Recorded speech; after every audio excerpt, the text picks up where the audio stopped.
The 751510 money system will build you more wealth than almost anything else you'll ever hear about. And I'm not saying that to sell you something. I'm saying it because I've spent over 40 years managing money. I've made billions of dollars for myself and for other people. And I can tell you that the biggest difference between the people who get rich and the people who stay broke has almost nothing to do with how much they earn. It has to do with what they do with every single dollar the moment it hits their hands. Most people are one paycheck away from disaster, and they don't even know it because they've never separated the money they spend from the money that's supposed to make them wealthy. They just get paid, and then life eats the money, rent eats it, dinners eat it, some subscription they forgot about eats it, and whatever's left over, if anything is left over, maybe gets saved. That is backwards. That is exactly backwards. And if you keep doing it that way, I don't care if you make $30,000 a year or $300,000 a year, you will retire with nothing. So today I'm going to give you the exact system, the 751510 system that flips this whole thing around and forces you to build real wealth no matter what you earn. Before I go any further, I want you to do one thing for me, and it costs you nothing. Hit subscribe right now. I mean it. What I'm about to walk you through isn't some recycled advice you've heard 100 times. This is the same thinking I've used my entire career, simplified down so anybody watching this can use it, starting today. People pay financial advisors thousands of dollars for guidance that isn't half as useful as what you're about to get for free. So do yourself a favor, subscribe, and let's get into it. Here's the first thing you have to understand, and it's uncomfortable. So bear with me.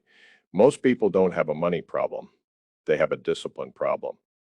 I've sat across the table from people who made an enormous amount of money in a single year and were broke 18 months later. And I've known people who never made more than a modest salary their whole life and died with a portfolio worth millions. The difference wasn't luck and it wasn't intelligence. It was that one group treated their income like fuel for a lifestyle, and the other group treated it like raw material for building something. When money comes in, most people ask one question: what can I buy with this? The people who actually build wealth ask a completely different question: how much of this can I put to work before I touch any of it? That's the entire game. It's not complicated. It's just not natural. Nobody's born thinking that way. You have to train yourself into it, the same way I had to train myself early in my career to think about risk before I ever thought about reward. When I was young and running money for the first time, I made plenty of mistakes, and almost every one of them came from the same root cause.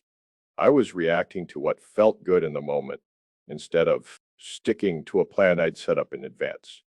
That's the thing nobody tells you about money, whether it's in the markets or in your own bank account. The moment you start making decisions based on how you feel, right? Now, instead of what you decided when you were thinking clearly, you lose every time. I don't care how smart you are. I've known people with extraordinary intelligence who couldn't manage their own checking account because they let every purchase feel justified at the moment. Your personal finances work the exact same way markets do. If you wait until the money's in your account to decide what to do with it, your emotions are going to make that decision for you. And emotions are terrible with money. They always have been. A paycheck lands, and suddenly that dinner out feels necessary. That upgrade feels deserved. That little splurge feels harmless. None of those decisions feel like mistakes individually, but add them up over 10 years, and that's the difference between retiring comfortably and working until you physically can't anymore. So the fix isn't willpower. Willpower runs out every single time for every single person, no exceptions. I don't trust willpower with my own money, and I certainly don't trust it with yours. The fix is the system that takes the decision away from you before you're ever tempted to make the wrong one. You make the decision once when you're calm and thinking clearly, and then you build a structure that enforces it automatically. So you're never relying on your in-the-moment self to do the right thing. That's what 751510 does. It's not a budget you have to think about every day. It's a rule you set up once and let run in the background of your life. So let's break it down, because it's simple enough that you could explain it to a 12-year-old. And that's the point. For every single dollar that comes into your life, from your job, from a side hustle, from a bonus, from anywhere, 75 cents is the maximum you are allowed to spend. 15 cents is the minimum you invest.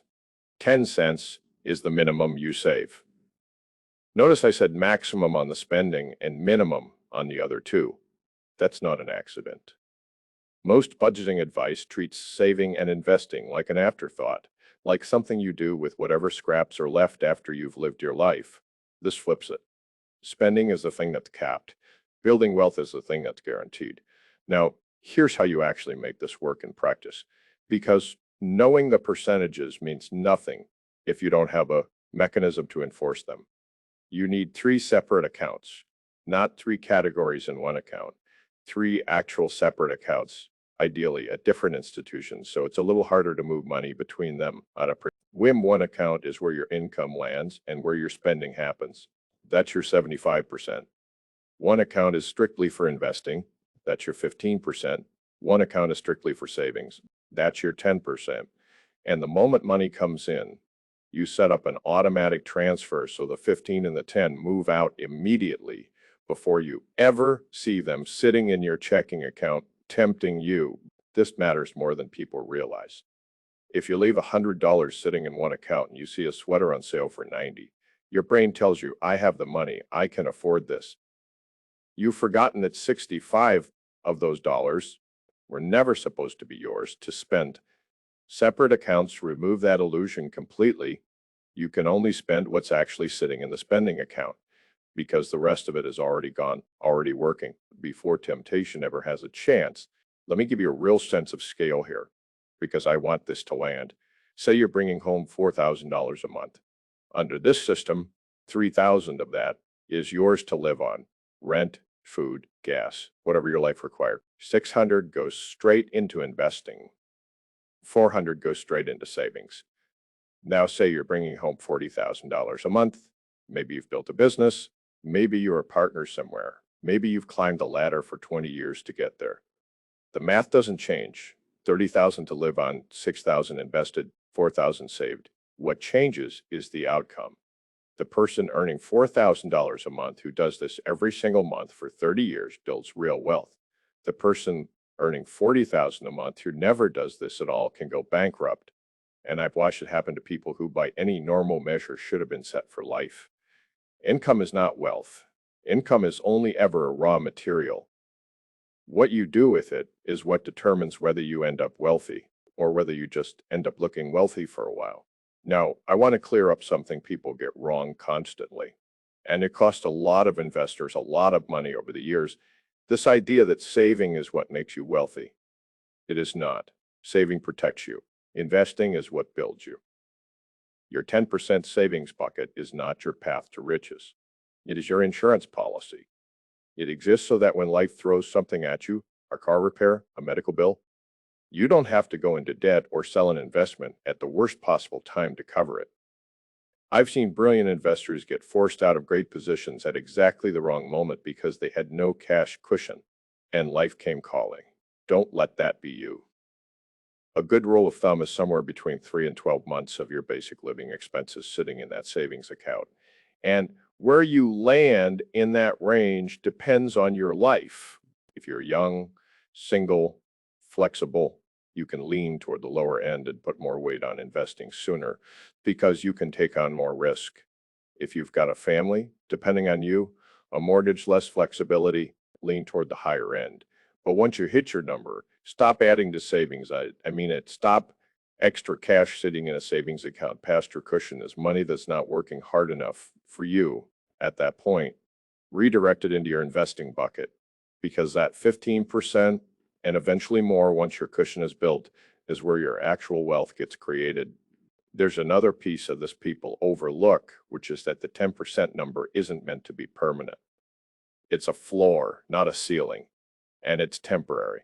Once your cushion is fully built, that money doesn't need a new job sitting idle in a savings account earning almost nothing. Redirect it, let it join the 15% and start compounding instead of just sitting there. I've seen people proudly keep 2 years of expenses in cash, long after they had any real need for that much protection, telling themselves it's being responsible. when really it's just fear wearing a disguise. Cash sitting still for decades isn't safe. It's a quiet, invisible cost because inflation is working against it every single year, even when nothing dramatic is happening in the world. But before any of this even matters, before you think about investing a single dollar, you need to get out of what I call the danger zone. And I'm going to be blunt with you here because being polite about this doesn't help anybody. If you are carrying high interest credit card debt, that is your first and only priority. It doesn't matter how good an investment opportunity looks, it cannot compete with getting rid of debt, charging you 20% or 25% interest. Think about what that actually means. If you owe money at 25% interest, you would need an extraordinary investment, one most professional investors would kill for, just to break even against what that debt is costing you every single year. I have run money professionally for decades, and I would consider a 25% guaranteed return one of the greatest opportunities a person could ever be handed. Paying off debt at that rate is exactly that, a guaranteed return, except it's working against you instead of for you. So step one always is to build a small emergency fund, fast, even just a couple $1,000s. So one unexpected expense doesn't force you back into debt. Step two is to attack that high interest debt aggressively. Cut whatever you need to cut. I don't care if that means no restaurants, no vacations, cancel the subscriptions you don't need. This is temporary. This is not asking you to live like this forever. It's asking you to be uncomfortable for a defined period. So you're never trapped paying somebody else's fortune with your own money. Once that debt is gone and your basic cushion is built, now, and only now, does the 15% investing bucket start doing real work. I know that sounds harsh, telling you to delay investing until debt is handled, especially with everyone online telling you to start investing today, no matter what. But think about it from a pure number standpoint. The way I've been trained to think about every decision involving money for my entire career, you are never going to find a legitimate, reliable investment that consistently outpaces what high interest debt is costing you. People chase exciting opportunities while ignoring a guaranteed, mathematically certain win sitting right in front of them, which is eliminating debt that likes bleeding them dry every single month. Fix that first, then go. So let's talk about what you actually do with that 15%, because this is where people get it wrong in the opposite direction. They think investing means finding the next hot stock, timing the market perfectly, catching some incredible move before everyone else does. I've spent my entire career in markets. I've made concentrated bets when the odds were overwhelmingly in my favor.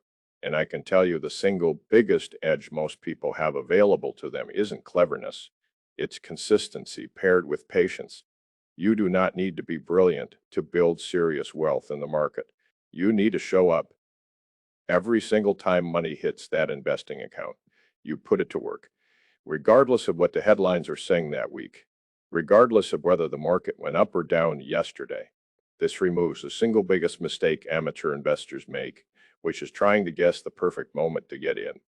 Nobody, and I mean nobody, consistently times markets correctly over a long career. I've watched some of the sharpest minds in this industry get humbled trying to do exactly that. What works instead is discipline. Broad, low-cost investments that own a piece of real, productive businesses, held for years, added to consistently, is a strategy that has quietly made more ordinary people wealthy than any hot tip ever has. If you want to go further and learn how to build real skill-picking individual opportunities the way professionals do, that's a deeper conversation. And it takes real study, real risk management, and real experience before you should be doing it with serious money. But for the 15%, you're committing every single time you get paid, boring and consistent beats, exciting and inconsistent every single time. Wealth isn't built in a single dramatic trade. It's built by never missing a deposit for 20 or 30 years straight. I also want to say something about risk because people misunderstand it constantly. Risk isn't just about what you own. It's about how much you're willing to lose and whether you can survive that loss without being knocked out of the game entirely. Early in your investing life, when you're younger and your investing bucket is small compared to the decades you have ahead of you, you can afford to take on more risk. because time is on your side to recover from a rough stretch. As you get older, as the amount you built gets larger and more important to your life, you need to think more carefully about protecting what you've already built, not just chasing more growth. This is one of the most important lessons in my entire career, knowing when to play offense and when to play defense. Most people never adjust.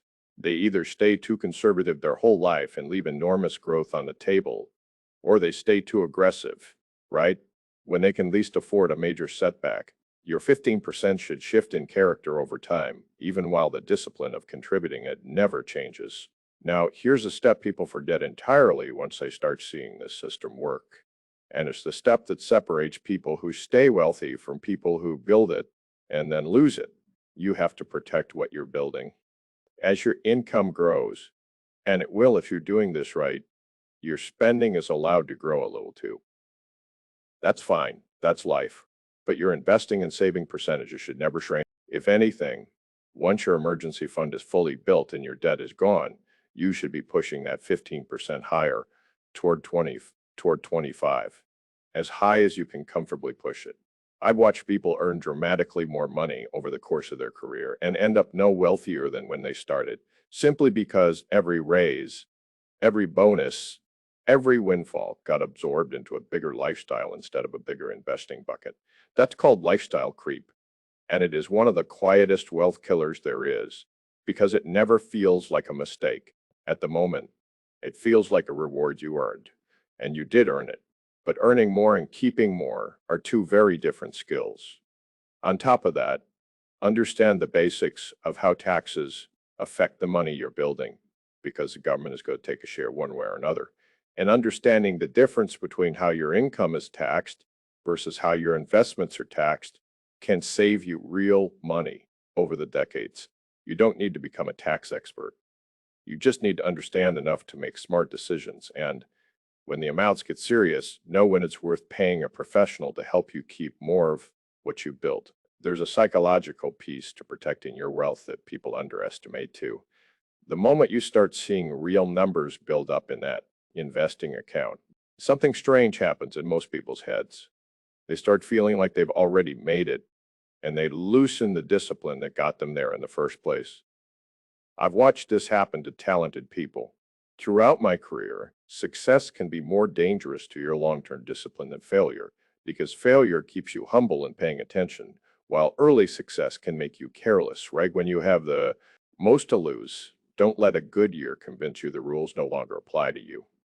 If anything, treat every milestone as proof the system works and a reason to stay even more committed to it, not a reason to relax. I'd also add, protecting your wealth means protecting your ability to keep earning. 2. Your skills, your reputation, your health. These are assets just as real as anything sitting in a brokerage account, and neglecting them to chase a few extra points of return is a bad trade. I've seen people burn themselves out chasing money in ways that damage their health or their relationships, and no amount of money fixes that kind of damage. Build wealth in a way that you can actually enjoy once you have it. So here's your challenge, and I want you to actually do this, not just nod along and forget about it by tomorrow. This week, open 3 accounts if you don't already have them separated. Set up the automatic transfer so 15% moves to investing and 10% moves to savings the moment any money comes in. If you've got high interest debt, make a real plan this week to start attacking it aggressively. Not next month, not after the holidays. This week, I've watched markets for over 4 decades. I've seen booms and I've seen absolute panic. And if there's one thing that never changes, it's this. The people who win are the ones who have a system and stick to it, especially when it's not exciting to do so. Nobody gets rich from one brilliant decision. They get rich from thousands of small, boring, disciplined decisions repeated for years. 75, 15, 10. It's simple enough to remember, and it's powerful enough to change the entire trajectory of your financial life if you actually use it. Start this week. Your future self is depending on the decision you make right now.